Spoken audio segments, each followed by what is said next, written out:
بسم اللہ الرحمن الرحیم اللہم صلی علی سیدنا و مولانا محمد النبی الامی وآلہ وصحبہ بارک وسلم صلاۃً و سلاماً علیک یا رسول اللہ۔ دعا گہرے دل و دماغ سے دعا کرے، ایک دم اس یقین کے ساتھ کہ میرا اللہ تعالیٰ میری دعا پوری کرے گا۔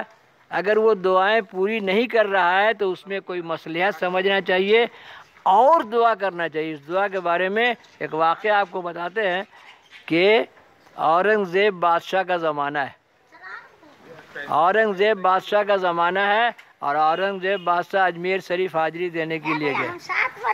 اللہم صلی اللہ علیہ وسلم۔ تو خواجہ بابا کی حاضری کے لیے اورنگزیب رحمۃ اللہ علیہ جب گئے تو وہاں دیکھا راستے میں دروازے کے پاس ایک اندھا بیٹھا ہوا تھا، اور اندھا جو ہے وہ بھیک مانگ رہا ہے۔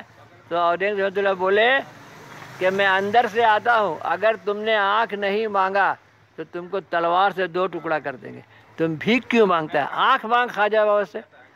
اب وہ اندھا، بہت بابا لوگ بھی اس کو بتائے ہیں، ہے نا، بہت اچھا واقعہ ہے یہ کہ جہاں جائیے دل سے مانگیے، حق سے مانگیے اور اس پر امید ہو کے مانگیے کہ میری دعا ضرور قبول ہوگی، اور جو آپ مانگ رہے ہیں نا اس سے اچھا ملے گا۔ جب لوگ اپنے لوگوں کو کچھ دیتے ہیں تو سجا سنوار کے دیتے ہیں کہ تاکہ آپ اس کو سنبھالنے کے لائق رہیں۔ آپ سنبھالنے کے لائق ہی نہیں ہے، جو تو دعا کر رہے ہیں تو وہ بھی ایک تو ٹھیک بات نہیں نا ہے۔ اسی لیے اگر آپ کر رہے ہیں کیجئے، کوئی اچھا سے بڑا دعا کیجئے، لیکن بڑی دعاؤں میں دیر ہوتا ہے۔ 1 روپیہ مانگی تو 1 گھنٹہ مل جائے، بادشاہ تو 40 سال۔ دعائیں نسل میں جاری ہوتی ہے۔ ایسا تھوڑو ہے کہ جو سٹا پاسا ہے بڑا ترنت ہی نکل جائے گا۔ آپ کو محنت مشقت کرنا پڑے گا، اللہ تعالیٰ آپ کو اس لائق بنائے گا کہ آپ کو اس دعا کی منزل تک پہنچائے گا۔ تب جب وہ فقیر کو بولے بابا، یہ اورنگزیب رحمۃ اللہ علیہ، کہ میں اندر سے حاضری دے کر آتا ہوں، اگر تم نے آنکھ نہیں مانگا تو تمہاری گردن کاٹ دوں گا۔ اب وہ لگا یا خواجہ اکھیا دے دے بابا، اکھیا نہیں تو ابھی گردن کاٹ دے گا یہ اورنگزیب بادشاہ۔ تو آپ سمجھیے کرامتی طور پر ایسے بہت ساری باتیں میرے پاس میں ہے کہ اس کی روشنی آ گئی۔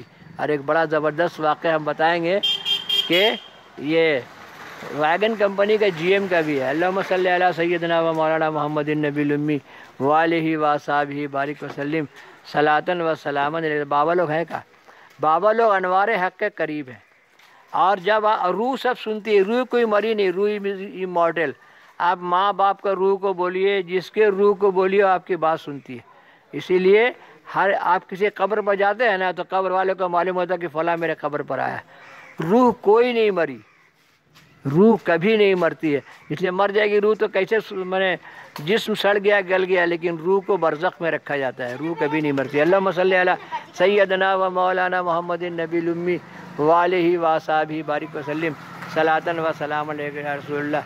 آنکھ تو عیسیٰ علیہ السلام کا خاص معجزہ تھا کہ اندھے کو، نابینا کو آنکھ دے دیتے اور کوڑ کے مرض کو چھوتے تو اچھا ہو جاتا۔ یہ عیسیٰ علیہ السلام کا خاص معجزہ تھا۔ اور آپ صلی اللہ علیہ وسلم کے اولیاء بنی، آپ صلی اللہ علیہ وسلم کے علماء، اولیاء تو چھوڑیے، علماء بنی اسرائیل کے نبی کے برابر درجہ۔ آپ صلی اللہ علیہ وسلم نے کہا کہ میرے اولیاء، میری امت جو ہے بنی اسرائیل کے نبی کے برابر درجہ رکھتی ہے۔ اللہم صلی علی سیدنا و مولانا محمد النبی الامی وآلہ وصحبہ بارک وسلم صلاۃً و سلام۔ تو آپ صلی اللہ علیہ وسلم کی امتی سے کوئی بھی کرامت ظاہر ہو سکتا ہے۔ آپ صلی اللہ علیہ وسلم کے امتی لوگوں سے کرامت کا ظاہر ہونا کوئی مشکل بات نہیں ہے۔ اللہم صلی علی سیدنا و مولانا محمد النبی الامی وآلہ وصحبہ بارک وسلم صلاۃً و سلاماً علیک یا رسول اللہ۔